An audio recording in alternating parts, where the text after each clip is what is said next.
Amanda Caroline de Souza, the 32-year-old victim of a brutal femicide.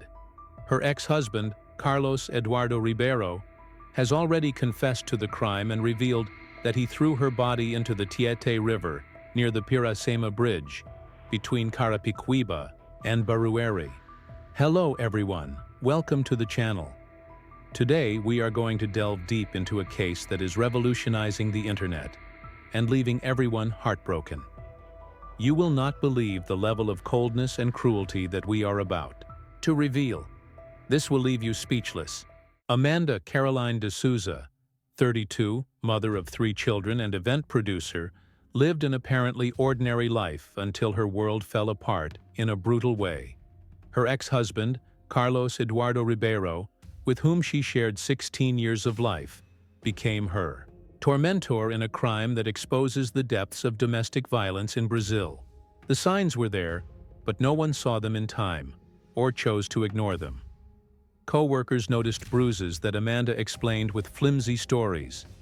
"I knocked on the closet door," she would say, while her smile hid the terror of someone who lived under constant threat. 2 months before the tragedy, Amanda finally gathered the courage to ask for a separation, an act of freedom that sealed her fate. On that fateful Sunday, after working at an event and returning home by car, her nightmare reached its climax. Neighbors heard arguments around 11 p.m., and her last message, sent to a cousin, simply said, "I'm scared." The next morning, between 7 and 9 a.m., Carlos suffocated her with his own hands, an intimate act of violence that demonstrated his complete control over the life he was extinguishing.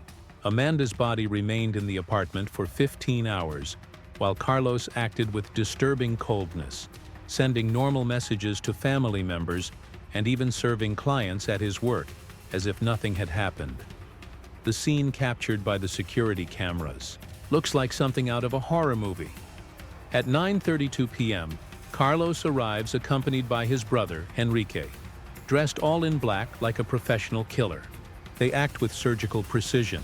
Carlos parks the car at the perfect angle to avoid the cameras, while Enrique makes a meticulous reconnaissance of the area.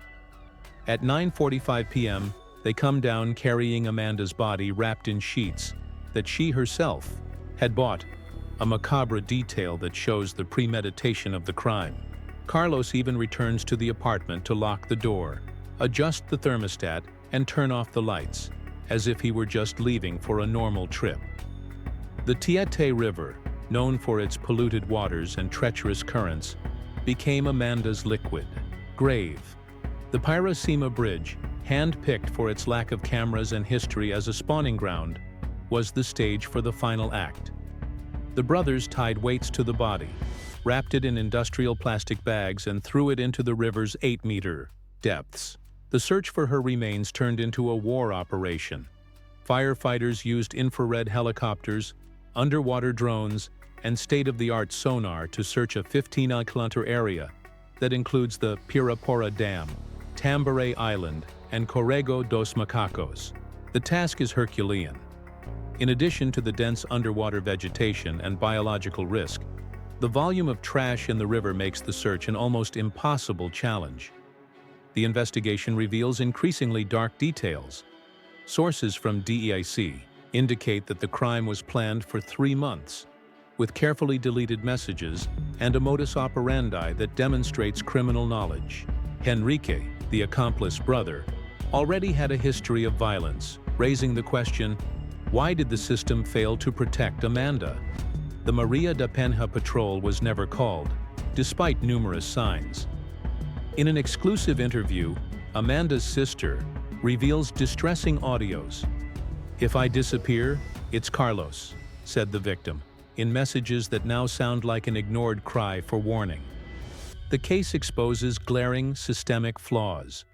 The Maria da Penha law that never came into effect, neighbors who listened but failed to act, a company that failed to question suspicious absences.